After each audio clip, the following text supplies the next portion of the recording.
Oh, shit.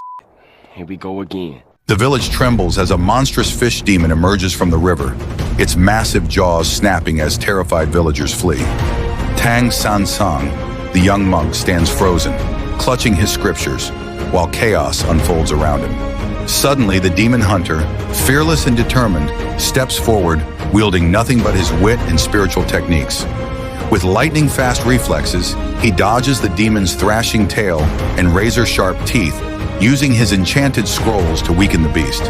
But the fish demon is relentless, lunging and sending waves crashing onto the shore. Just when all seems lost, a powerful strike lands. The demon is subdued, its form flickering between human and beast. As the dust settles, Sanzang realizes this is just the beginning of his perilous journey. The path to enlightenment is filled with monsters, and not all of them wear fangs.